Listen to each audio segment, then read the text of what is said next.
뒤쪽에 보면은 표본의 크기와 정확한 인구 집단의 추정이요. 선생님이 정확한 집단 반응의 추정을 위해서는 큰 표본이 필요하다라는 거야. 선생님이 창의고 학생들이 이번 수학여행에 대해서 어떻게 느꼈는지 조사를 하고 싶어. 근데 거기서요, 선생님이 10명을 뽑아서 조사하는 게 정확하겠어? 300명을 뽑아서 조사하는 게 정확하겠어? 그치? 그렇게 우리가 정확한 반응을 위해서는 표본이 큰 게 중요하다라는 거야. 이해됐을까요? 이게 필요하다라는 거예요. 심리학 연구자들은 추정합니다라는 거야. 어떻게 더 큰 모집단이요 반응할지요. 모함으로써, 테스트함으로써요. 더 적고요. 대표적인 표본을 조사함으로써요. 우리가 더 큰 표본을, 즉 창의고 전체 학생들이 어떻게 반응할지 알기 위해서 우리가 우선은 어떻게 한 10명 정도 대표 모집단을 뽑아서 조사를 한다고요. 서준이 됐을까요? 그리고 이거 체크 하나만 할게요. 갔을 때 뭐? 형용사가 누구를 꾸며주는 거다. 이렇게 명사 꾸며주는 거다라는 거 체크.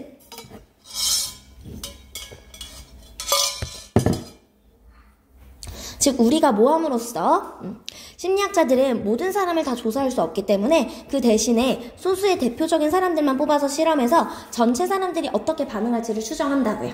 이해됐을까요? 이렇게 갔을 때 여기서는 직관적이다라는 게 손에 딱 보면 알아 라는 이런 느낌이 직관적이잖아. 직관적이라는 말 대신에 당연하다고 하면 해석이 조금 더 자연스러울 것 같아서 제가 당연한이라고 써놓은 거예요.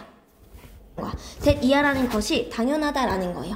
보면은 더 큰 표본이요 뭐 할 거라고? 만들어낼 거라고요. 무엇을 만들어낼 거다? 더 정확한 추정을 만들어낼 거다 라는 게 당연합니다 라는 거야. 뭐에 있어서? 어떻게 전체 모집단이 반응할지에 있어서요. 예를 들어서 이거 당연한 얘기예요 라는 거야. 당연히 전체 사람들이 어떻게 반응할지 알려면 어떻게 해야 돼? 더 큰 샘플이 필요하다고요. 이게 당연히 더 정확한 추정치를 만들어낼 게 직관적이다 라는 말은 이게 너무나 당연한 얘기예요 라는 거야. 이해됐을까요? 예를 들어서요, 고려해보세요. 연구를 고려해보세요 라는 거야. 어떤 태도에 대한 얼굴에 마스크를 쓰는 것에 대한 연구를 할 거라고요. 누구에 대해서? 신입생에 대해서요. 입학하는 1학년 학생들에 대해서요. 당신의 대학교에.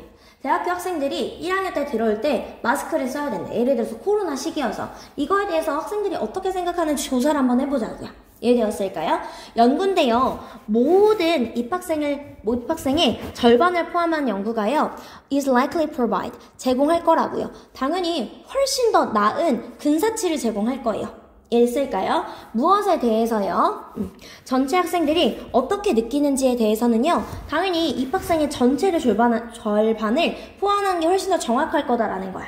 어떤 연구보다? 오직 10명의 신입생을 포함한 연구보다는요. 여기까지 됐을까요? 마스크 쓰는 거에 대해서 어떻게 생각하세요? 라고 했을 때. 그리고 이 이슈는요. 뭐합니까? 얼마나 강하게 무작위한 그런 확률이요. 영향을 끼치는지를 보여준다라는 거야. 뭐에 대해서? 더 작은 포본에 대해서요. 즉 여기 갔을 때 무슨 말이다? 문제는 무작위 확률이요. 더 작은 표본에 얼마나 강하게 영향을 미치는지다라는 거야. 선생님이 무작위로 뽑았다 서진아. 무작위로 친구들을 10명 정도 뽑았어. 근데 10명이 다 여학생들이야. 예를 들어서. 그럼 여학생들은 어때? 무조건 마스크 쓰는 게 좋아요. 라고 얘기할 수 있어. 이해됐을까요? 그럼 이건 어때? 이게 표본이 작기 때문에 너무나 강하게 샘플에 영향을 미친다라는 거야. 인원이 작으면요. 이해됐을까요? 예를 들어서요, 선생님이 10명을 뽑았는데 운 좋게 특정한 유형의 사람들만 모이면 결과가 당연히 왜곡될 수밖에 없다고요. 이해됐을까요? 즉 작은 표본이요 얼마나 강하게 무작위 확률에 영향을 끼치는지가 바로 문제다라는 거예요. 이해됐을까요? 작은 표본이 그 결과에 너무나 큰 영향을 미친다라는 거야. 야, 만약에 있잖아 선생님이 10명의 학생들 중에서 8명을 뽑았는데 그 중에 8명이 우연히 같은 마을에서 온 학생이라면 어떻게 하는 거야? 할게요. 오케이.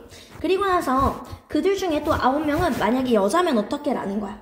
identify I는 as는 하나의 표현으로 굳어서 그냥 자동사처럼 사용된다고 보면 돼요.